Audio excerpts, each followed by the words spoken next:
आज हम सब लोग गए अपने गुरुदेव की भागवत कथा सुनने के लिए हरिद्वार। तो hello guys, welcome back to my mini blog. Morning में 4 बजे हम सब लोग हो गए थे जाने के लिए रेडी होके हम आ गए थे बाहर। हमारे साथ आते पड़ोस की आंटी, मीना मैम, दीपा, रजनी। हम सबने उठाया अपना बैग और चले गए थे गली से बाहर, जहाँ पर खड़ी थी हमारी बोलेरो कार। और यहाँ पे मिल गए थे हमें रजनी और मीना मैम। एक एक करके हम सभी बैठ गए थे कार में और निकल चुके थे हरिद्वार के लिए।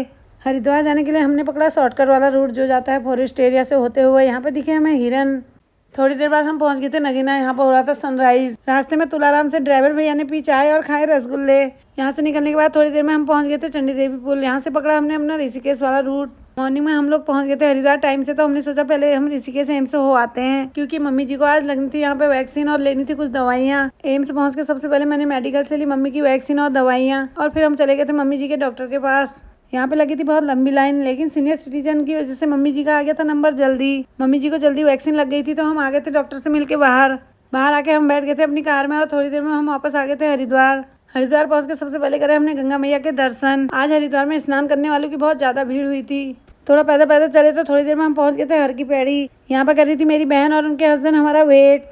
इनसे मिलने के बाद फिर हम सब ने कराया यहाँ पर गंगा स्नान। गंगा मैया में स्नान करने में इतना मजा आ रहा था कि निकलने को मन ही नहीं कर रहा था बाहर। खूब सारा स्नान करने के बाद फिर हम निकले बाहर और हमने करे अपने कपड़े चेंज। हम सबने पहनी यहाँ पे साड़ी, और मीना मैम को दीपा लगा रही थी गोपी चंदन का टीका। स्नान करके हमें जाना था हरिद्वार के एक आश्रम में, जहाँ पर होती हमारी गुरुदेव की भागवत कथा। हम लोग हो गए थे रेडी। हम सबने करी यहाँ पर फोटो क्लिक, और अब हम आ गए थे यहाँ से बाहर आके हमने खरीदा प्रसाद लेके हम आ गए थे बाहर पार्किंग में। और यहाँ से बैठे हम अपनी कार में और 10 मिनट में पहुंच गए थे हम उस आश्रम में जहाँ पर होती है हमारी गुरुदेव की कथा। मेरी बहन और उनके हस्बैंड भी आ गए थे गुरुदेव की कथा सुनने हमारे साथ। वात्सल्य गंगा आश्रम में हो रही थी कथा। यहाँ पर पहुंच के हम हो गए थे बहुत ज़्यादा खुश। आज के लिए इतना ही, मिलते हैं नेक्स्ट मिनी ब्लॉग में। तब तक के लिए राधे राधे।